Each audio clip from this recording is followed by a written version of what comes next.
Hello दोस्तों, नमस्कार। मैं अमितोष पंडित आप सभी का स्वागत करता हूं और आप देख रहे हैं एपी न्यूज। चलिए देखते हैं आज की टॉप 10 न्यूज। अगर आपको ये न्यूज पसंद आता है तो आप ज्यादा से ज्यादा लाइक, शेयर एंड सब्सक्राइब कीजिए, जिससे यूट्यूब ये वीडियो को ज्यादा से ज्यादा लोगों को रिकमेंड करेगी।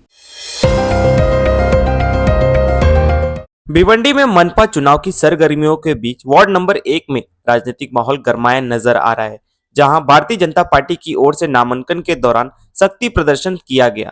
भिवंडी वेस्ट के विधायक महेश चौगुले ने कहा कि पिछले 20-25 वर्षों में इस वार्ड में अपेक्षित विकास नहीं हुआ, जिससे पानी, सड़क, कचरा और गटर जैसी मूलभूत समस्याओं से जनता परेशान है।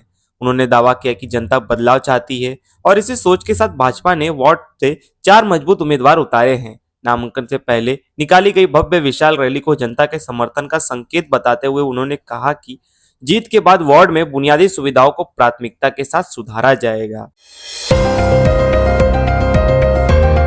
वार्ड नंबर 21 में एक युवा नेतृत्व अपनी कार्यशैली को लेकर चर्चा में है, जो सिर्फ भाषणों में नहीं बल्कि जमीनी काम के जरिए अपनी पहचान बना रहा है। स्थानीय नागरिकों का कहना है कि यह नेता केवल कार्यक्रमों में ही नहीं बल्कि रोजमर्रा की समस्याओं में भी जनता के साथ खड़ा दिखाई देता है। लोगों के अनुसार भरोसा वादों से नहीं बल्कि अनुभव और निरंतर काम से बनता है। ऐसे में वार्ड नंबर 21 के लिए मजबूत, जिम्मेदार और लगातार सक्रिय नेतृत्व की मांग और समर्थन दोनों तेज होते नजर आ रहे हैं। भिवंडी मनपा चुनाव को लेकर शहर में समाजवादी पार्टी की मजबूत मौजूदगी और संगठनात्मक गतिविधियां तेज होती दिखाई दे रही हैं। पार्टी नेताओं का दावा है कि ईस्ट और वेस्ट दोनों इलाकों में टिकट को लेकर भारी उत्साह है और जनता काम करने वाले चेहरों के साथ खड़ी है। वार्ड नंबर 10 से समाजवादी पार्टी ने अपना पैनल घोषित कर दिया है, जिसमें फारूक भाई, मुन्ना भाई, आरिफ टोपी और पप्पू नासिर शामिल है। नेताओं ने कहा कि पिछले 14 वर्षों से जमीन पर रहकर जनता के लिए काम किया गया और उसी आधार पर समर्थन मिल रहा है। चेन्नई में वेतन समानता की मांग को लेकर सेकेंडरी इंटरमीडिएट शिक्षकों का विरोध प्रदर्शन चौथे दिन भी जारी रहा, जहां चेन्नई के शिवानंद सलाई, कामराजन सलाई और आसपास के इलाकों में शिक्षकों ने धरना देकर अपनी मांगे रखी। बड़ी संख्या में शिक्षक डायरेक्टरेट ऑफ पब्लिक इंस्ट्रक्शन कार्यालय के पास भी सड़क पर बैठ गए, जिसके बाद पुलिस ने प्रदर्शन समाप्त करने को कहा, लेकिन इनकार करने पर तमिलनाडु पुलिस ने कार्रवाई करते हुए 50 से अधिक शिक्षकों को हिरासत में ले लिया, जबकि शिक्षक संगठन सरकार से जल्द निर्णय लेने की मांग पर अड़ी हुई है।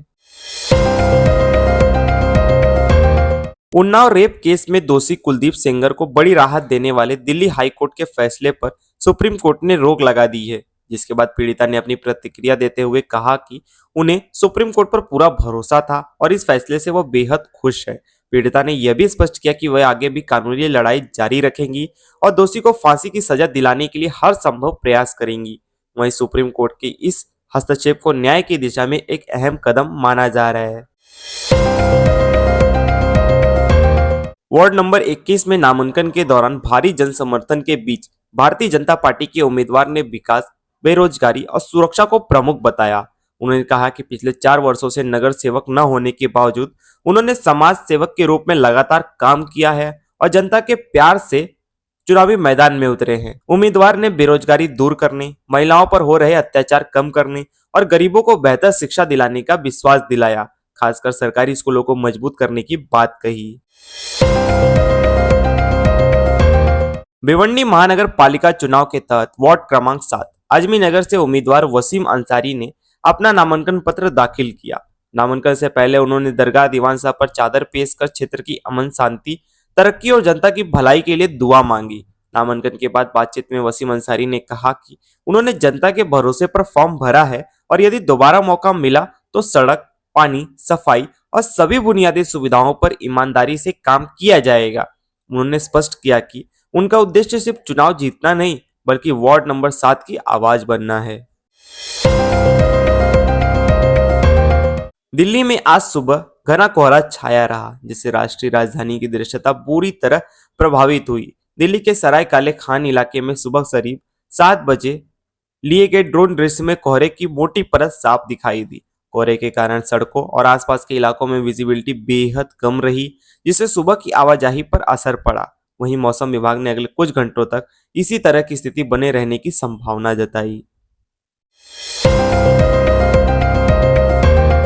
उत्तर प्रदेश के मुजफ्फरनगर में आग की दर्दनाक घटना में एक बुजुर्ग महिला और उनके 2 बेटों की मौत हो गई।